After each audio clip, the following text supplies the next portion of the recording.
Hello and welcome to Designer Discussions with Jason, Mirjam, and Maria. Today we are talking about leadership tips for design businesses. Welcome to Designer Discussions podcast with Mirjam, Maria, and Jason. Tune in each week where we discuss marketing, PR, and business advice for design professionals.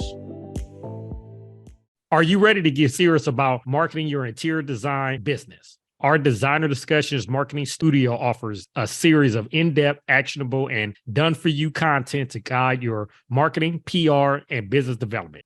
We want to help you transform your business and elevate it to work with your dream clients. Go to designerdiscussions.com/marketing studio to get started.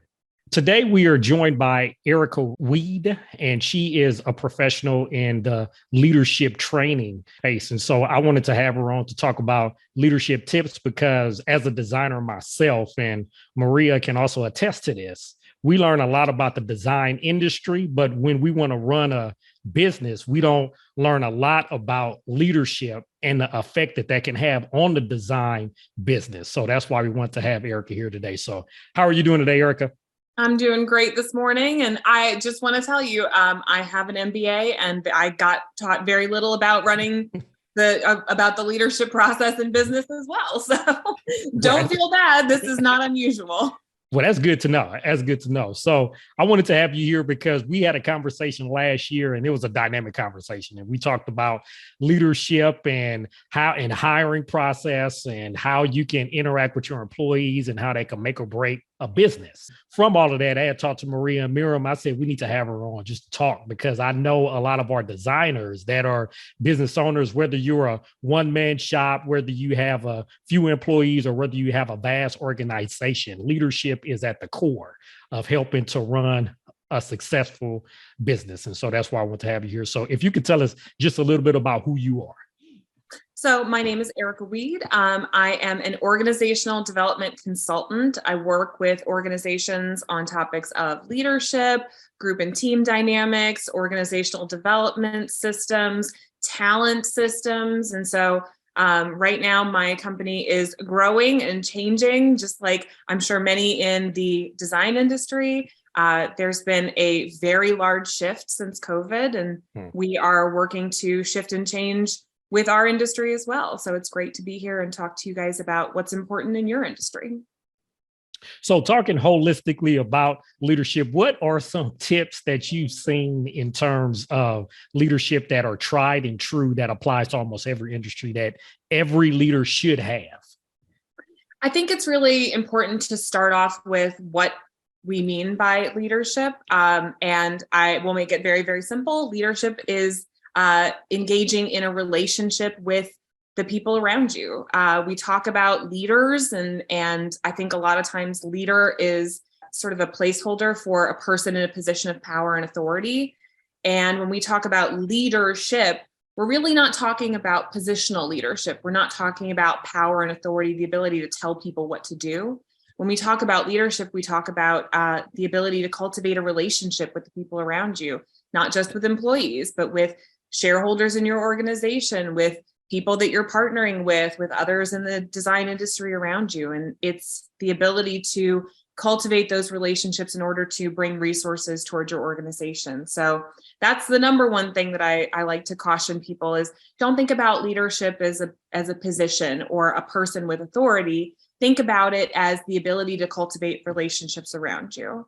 And so that kind of brings us to the next point, which is, having a good leadership style depends on the people that you're going to have around you. It's one of the reasons why in organizational development, we focus not just on leadership, but we focus on followership, on teams.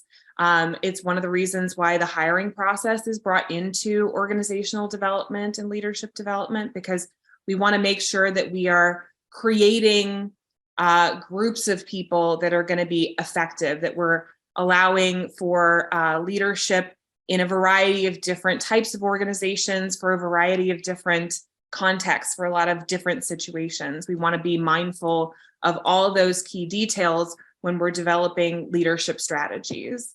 And I think the next thing that you got to think about is, what is your leadership strategy? What are you striving to do? Are you striving to make your business more efficient? Are you looking to grow your business? Are you looking to create interdependencies with the businesses around you? I think that's a really good strategy right now, especially with as many small companies as we see starting. And so, really being clear on what your leadership goals are is a huge part of designing an effective leadership strategy for your organization. Those are maybe the three main things I would think about. Okay.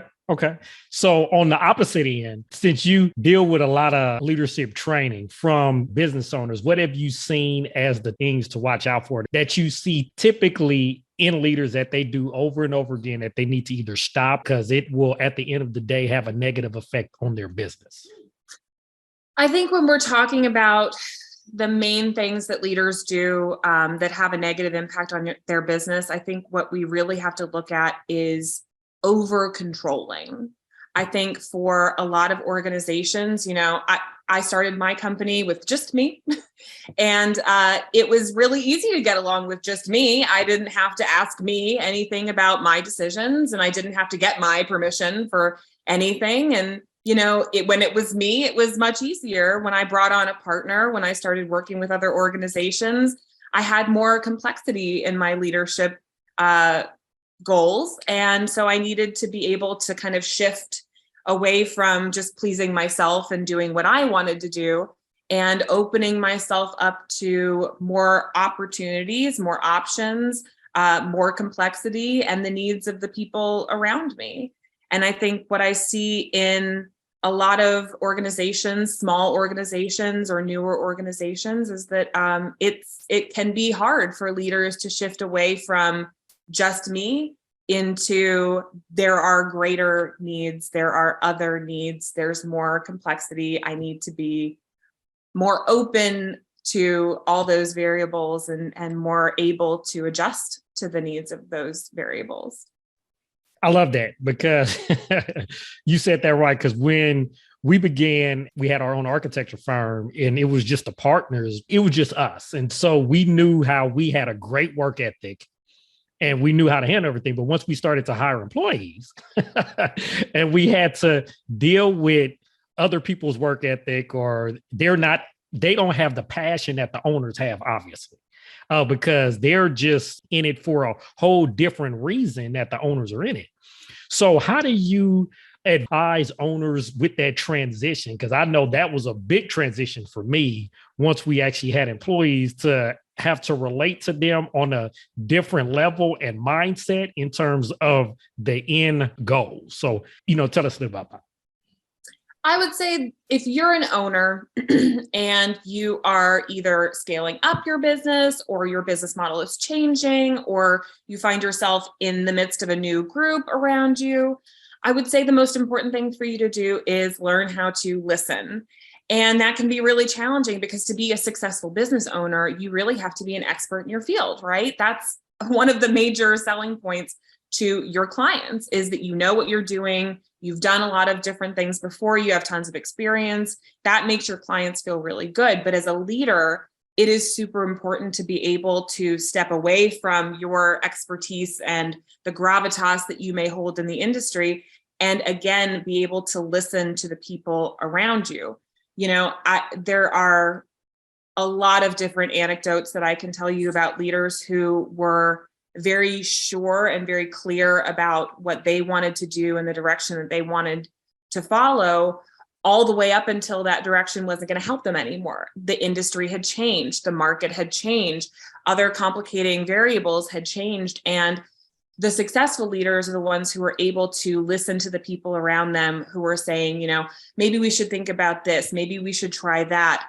Being able to adjust to the different needs of the people in your organization, that kind of resilience is really important when it comes to being a leader. You can't know it all, but you can surround yourself with the kind of people who are going to be able to tell you about it all.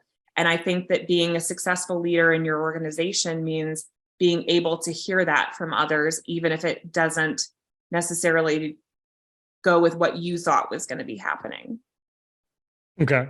And then in terms of when you have employees, not even employees, even when you have contract workers, because a lot of designers may not have employees per se. They just may have contract workers that they work with. But it's about motivation, helping to get the most out of them, the creativity and all that. How do you advise leaders on how to motivate, help your employees, contractors be creative to get the most out of it? Go for the win-win. Look for the win-win. I am not the greatest fan of Stephen Covey's work, but one of his 10 habits of highly successful people, 7 habits of highly successful people, is to find the win-win. I think that for most people, not all, but the vast majority of people, they are looking for the ability to be successful without having to make somebody else around them unsuccessful. And I think that you as a business owner can appeal to that kind of rational self-interest by finding situations where, you're not trying to take advantage of other people. You're not trying to withhold information from other people. You can come at situations with a degree of openness and transparency and, dare I say, maybe even vulnerability, and really make the case for the win-win to your clients and to your contractors, to your employees, being able to build trust and value in that relationship in that way. I think that's a huge benefit for leaders. And it doesn't require you to be self-sacrificing. It doesn't require you to hurt yourself. Small business owners, I am a big proponent of never doing free work, always making sure that you're charging market rate. Can you say that one more time? Never do free work. Do not ever do free work. You can put it in subtitles right below me. No free work. I don't care how important that client says they are. I don't care what kind of argument they make for how much they're going to get you in social media views or whatever they're offering you. Do not do free work. But there are other things that you can do to make sure that you're creating a win-win environment for everybody around you. And I think that naturally builds the kind of trust that a good relationship needs to be built on. One of the only classes I had in school that I use all the time is conflict resolution. I use that almost every day. There are some, whether it's talking to contractors, employees, clients, my partner, my kids, no matter, conflict resolution is just an aspect. And when you're working with others, whether it be your own employees, your own contractors, or your clients, conflict will happen. So when you're talking to leaders in your trainings about handling conflict, what is your advice in those areas?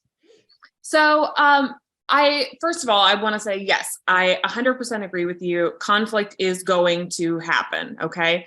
I meet a lot of leaders who are naturally a little conflict avoidant. We all have our different kind of threshold tolerance level for conflict. And some of us seek out conflict very naturally. I would put myself in that category, quite frankly. But whether you like conflict or don't like conflict, everybody needs to get to the place where you're able to resolve it. And so I have a 3-step process. Sorry, this is going to sound very kind of management consulty, but I do have a 3-step process for being able to manage conflict effectively and resolve it. So the first step in the process is, number 1, explain to the person that you are having conflict with what you see is going on in that situation. All right. Take some time to yourself before you have this meeting, but really kind of think for yourself what you think is really going on in this situation. Then when you sit down with the person that you're having conflict with, explain how you see it, and then allow them to explain back to you how they see it. Try to find some common ground. All right, that's step 1. Step 2 is describing what your ideal resolution for this conflict would be. What are the things that you would like to see happen in order for this conflict to be resolved? And then ask the person to, again, give you the same back so that you can both relate, find some common ground, maybe even potentially figure out where you guys can work together to kind of resolve this conflict. The third thing, and this is the most important piece, is being able to explain the consequences that you see if this conflict is not resolved. These are consequences that you can control. Okay, so if you don't employ this person, don't expect the consequence to be for them to be fired. All right. But the things that you can control, what are the boundaries that you want to set up and put into place? What are the repercussions of the decisions that somebody's going to make if they don't kind of meet those expectations that you guys have mutually agreed upon? What can you do to successfully kind of manage yourself if those expectations aren't met? And then allow them to recognize it. So being clear about what you see is going on in the situation, being clear about what you expect to go on in this situation, and then being clear about what happens if those expectations are not met. After you finish those 3 pieces, you guys should both be very clear on what is going on, what we would like to see happen to resolve this situation, and what are the consequences if it's not. And at that point, everybody is a grown-up in that room. Everybody gets to make their own decisions, but everybody's clear on all the information. Those are the 3 things that I do to successfully manage conflict. These are the things that I tell my clients to do to successfully manage conflict. These are the things that people in your industry can do to successfully manage conflict. So even as an individual designer, we are the leader in our client relationships, right? We still have to have leadership and ownership over our role as the design professional on the project. And we might be working with the builder, the client, people who are on the construction site. I have salespeople, I have full entire business teams and investors that I have to manage when I work on a project, even as a solopreneur. So even as solopreneurs, all of this applies to how we should be doing client management as well. And these are communication skills that we can all improve every day to make those client relationships better. 100%. And honestly, I talk to leaders and professionals in all kinds of industries. I tell people that my work is industry independent because everybody's having these same challenges, right? These steps can work for anyone. So talking about relationships, what a lot of owners are after is to build strong teams. What advice would you have to owners to help build a strong team that can have them have a successful business? Oh, okay. So there are 5 things, and I'm going to do my very best to remember these 5 things off the top of my head very quickly. So first, trust. We were talking a little bit about, how can we build strong leader relationships? And, I think that having a win-win mentality, being open and upfront with your communication, goes a long way to building trust. So your team has to trust you. That means that you need to be acting in a way that is trustworthy. So when we talk to leaders, oftentimes I'll find leaders who are saying, well, nobody on my team is trustworthy. I can't get them to do what they say. I can't get them to be where they say they're going to be. I just can't trust them. And a lot of times that comes from the fact that the leader has modeled kind of an untrustworthy leadership style. They haven't put faith in the people around them to get the job done. They've micromanaged. They've over-controlled. They gave the impression that their team wasn't trustworthy, and their team stopped working to be trustworthy because what's the point? You do everything right and you still get criticized. So building trust in your team, having your team trust you, takes being a trustworthy leader, putting your trust in other people. Communication. We've talked about, managing conflict successfully comes down to being able to successfully communicate, important pieces of information to those around you. And I think that, communication goes a long way towards building successful teams. People have the information that they need to make the best choice. And if your team is telling you, well, I didn't know that, or I wasn't expecting that, or you never mentioned that to me, that's a way for you to kind of recognize and listen to the fact that they feel like they don't have adequate communication. Also making sure that they can communicate with each other. Don't gatekeep things from each other. Don't expect your team to gatekeep amongst themselves. Building successful communication strategies, again, comes back to it being a mutual relationship here. Purpose is another one that's super important to teams. being able to show the people that you're working with where you're trying to go. You wouldn't walk into a design engagement and not show your clients pictures of the final product before they okayed you to come in and work in their homes. That would be crazy. Why would anybody do that? Showing your team the final product, the vision that you have for your team's relationship, for your organization, goes a long way to being able to free them up to kind of help you with that. And the conflict management strategy is super important as well when we're talking about being able to handle the bumps in the road that you're going to hit. There's no avoiding them. So we want to be able to have a strategy in place for that. I think that's only 4. And honestly, I can't remember the 5th one. We'll have to come back and do a part 2 on this one, because there is a 5th one, and I just, off the top of my head, I can't remember it, and I don't want to go searching for it right now. No, that's fine. When we had talked last year about you're in graduate school now, I want you to tell our listeners about what you're doing your dissertation on and why, because I found that very interesting. So my degree is actually not a PhD. It is an EDD. It's a doctorate of education.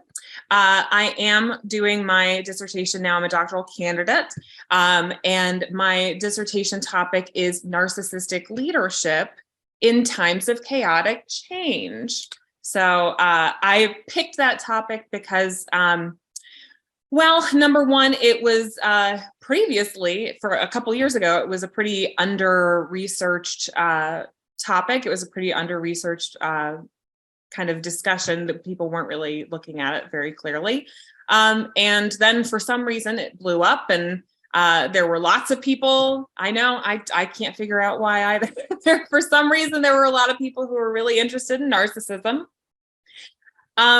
But what I started to notice was that the topic was almost always universally that narcissism in leadership was bad and should be avoided at all costs, and that organizations should never have to deal with these leaders. And that was sort of the end of the story. I think we all know that in practice, that actually isn't what happens.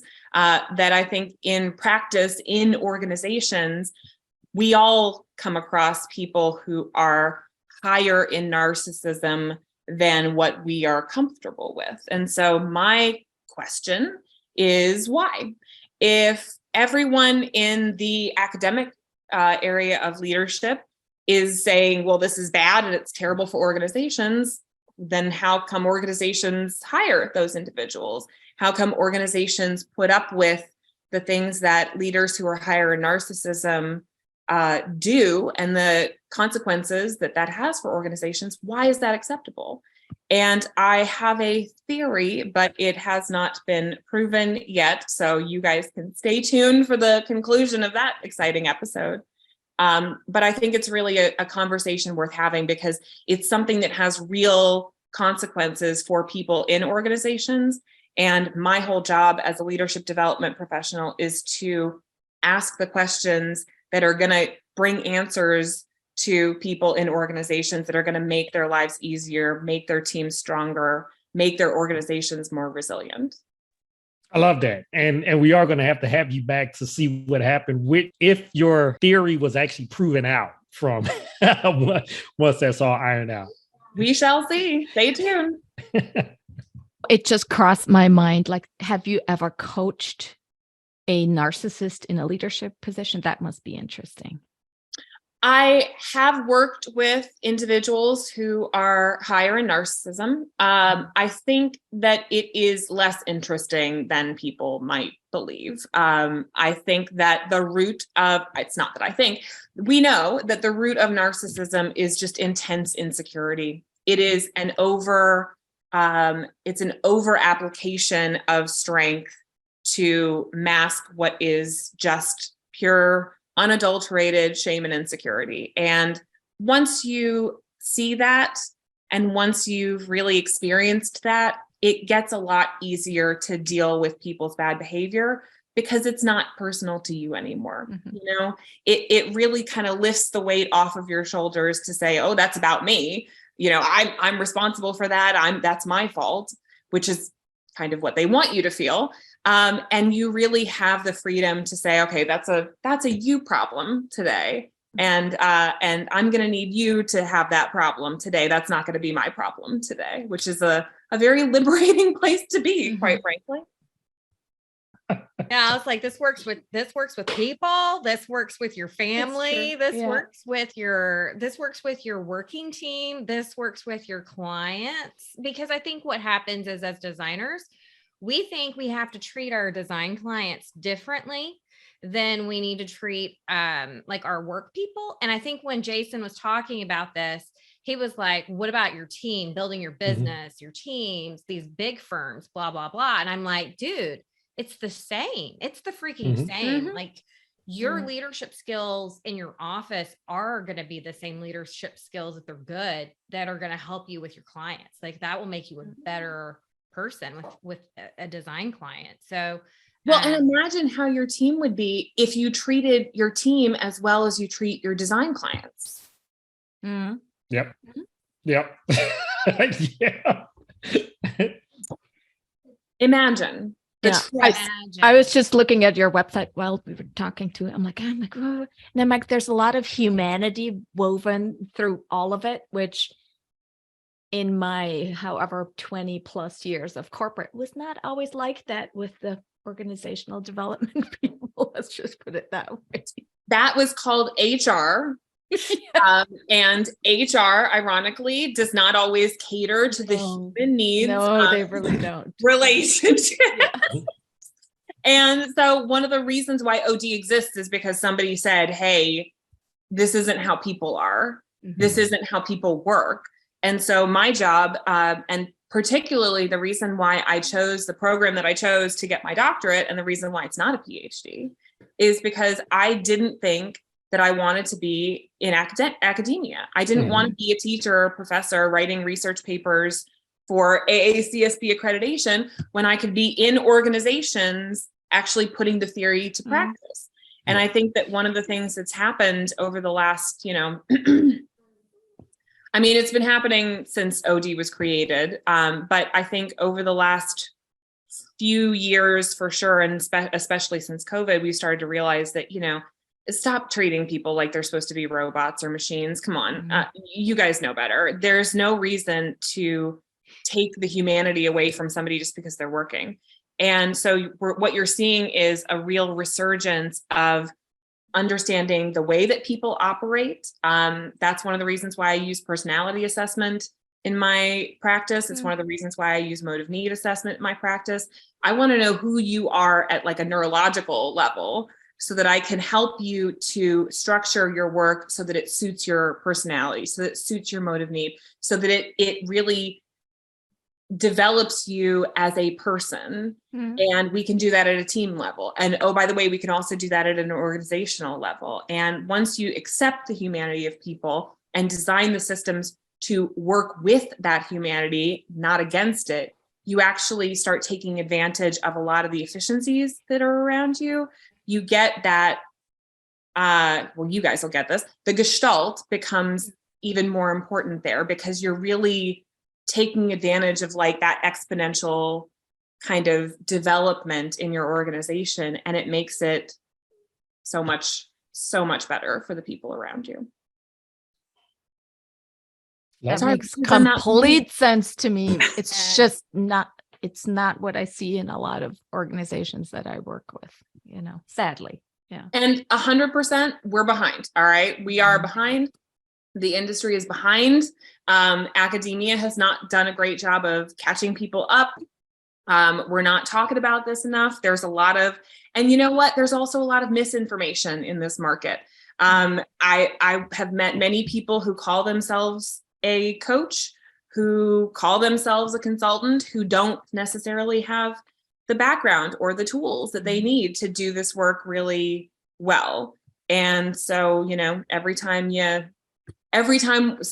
one of you meets somebody who's on Instagram and calls themselves a designer and, goes and poaches one of your clients, it feels bad. But then that client comes back and says, they didn't do what I thought they would do. They didn't do it. They didn't do it up to your standards. So, there's some professionalism that needs to be it needs to be more robust in my industry. But I think that's true for just about anybody. Probably so. Yeah, I agree. There's an audiobook that I listened to recently, and unfortunately the last like chapter turns into like sales, but it was called The Mountain Is Me. And it's I have that book. I don't know if you've seen it yet, but when you read it, or I audiobooked it, right? When I was audiobooking it, they were just like, look, these are everybody's problems. And it either shows up as a financial problem or it shows up as a relationship problem.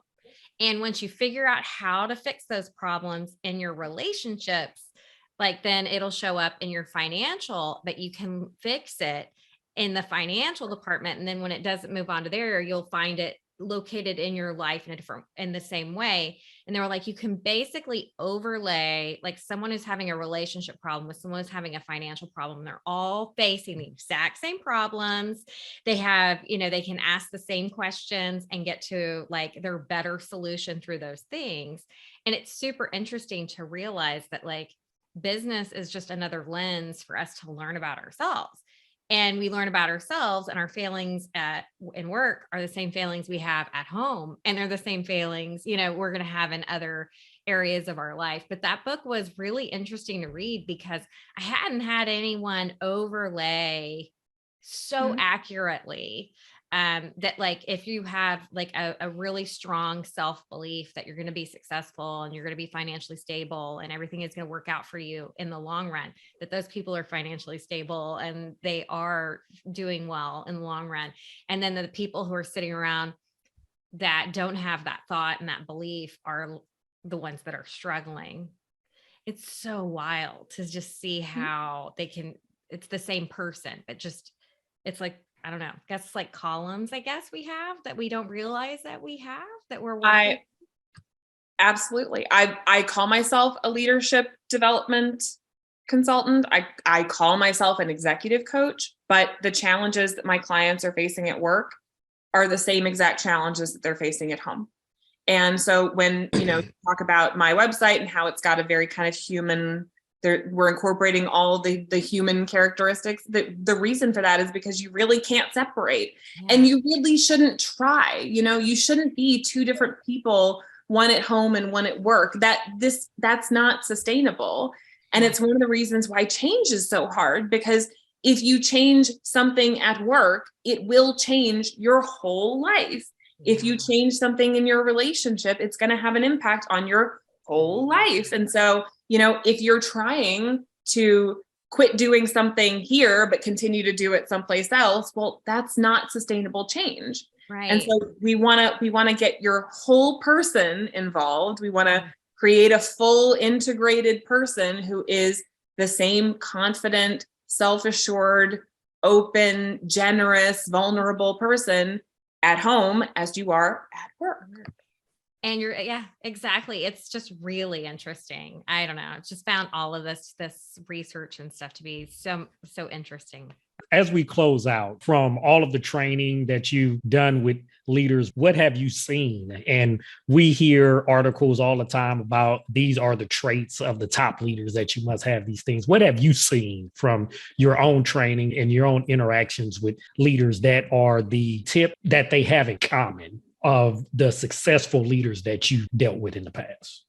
It's so funny because, I think that question is the number one question that I get every single day from every single person that I talk to. And I think people are looking for traits. They're looking for traits or skills or behavior or stuff you can do that makes you a really good leader. And I've got some good news and I've got some bad news. The good news is that in my experience, anybody can and is a leader. We talked about leadership not being a positional thing. The best leaders are the ones who can most effectively maneuver the people who are following them, who can most effectively lead the people who are following them. Do they have buy-in from the people around them? Are they somebody that others will listen to? Do they, successfully take people on that journey to the end point? I think that's really all we can use to define good leadership. And so the good news is that anybody can do that. It's going to depend on the group that you're in. It's going to depend on the context around you. It's going to depend on how you're feeling on any given day. But anybody can be a good leader. The bad news is that you can't just pick up a list of skills and, check those boxes. You can't rely on certain personality traits to do it every time. A lot of people 100 years ago thought that the best type of leader was a tall, white man with a good head of hair and an extroverted personality. And that worked pretty well in certain cases. But quite frankly, we've discovered that that is not the be all and end all of leadership. And so while anybody can be an excellent leader, I think the most important thing is to know who you are, number one, and be able to translate who you are into an authentic leadership style. And that comes at the very high cost of learning a lot about yourself, not just the good things, but also kind of some of the bad things as well. In fact, all of the bad things. And being able to be comfortable with that, being able to accept your strengths and your limitations, being able to know all the things that you know, but also being able to say, I don't know the answer to that question, but I do have somebody very smart who's going to help me figure it out. Having the confidence of knowing your true and authentic self is such a huge part of leadership. And it is something that is learned and developed over long periods of intense introspection. Not necessarily time, but for sure, long periods of intense introspection. And so, while I encourage everyone to find the space where they are going to be able to engage in a leadership relationship with others, I can also recognize that, having the time away to work on yourself, develop yourself, get to know yourself is a huge and important commitment for anybody who wants to be a leader. I love it. Erica, so if anyone in our audience wants to contact you, how do they do so? You can find me at my company website, which is www.ascendry.com. You can shoot me a message, send me an email. We've got the LinkedIns, we've got the Facebooks, that's probably the only social media that I'm on. But you can find me online. And you can also, I work with a lot of other consultants who do other types of development work, DE&I work, group and team development work. There's a ton of different types of development, coaching, consulting that you can find out there in the world. Lots of really talented people doing lots of really interesting things. And if you have a specific question about your organization, your type of leadership, your personality, if I don't know the answer, I bet you I know somebody who does. So I am happy to answer questions. I'm happy to have people reach out and ask me what's going on and if there's anything that I can do to help. We appreciate your time, Erica. And we know everyone in our audience has enjoyed learning just a little bit more about how to be an effective leader. So we hope to hear you all and see you all here next week on Designer Discussions. Are you ready to get serious about marketing your interior design business? Our Designer Discussions Marketing Studio offers a series of in-depth, actionable, and done-for-you content to guide your marketing, PR, and business development. We want to help you transform your business and elevate it to work with your dream clients. Go to designerdiscussions.com/marketing studio to get started. We hope you enjoyed this episode of Designer Discussions and all of the helpful information. Subscribe to our podcast, leave us a review, and share it with your friends. We look forward to having you back next week. For more information on the podcast and the marketing studio, visit designerdiscussions.com and follow us on social media.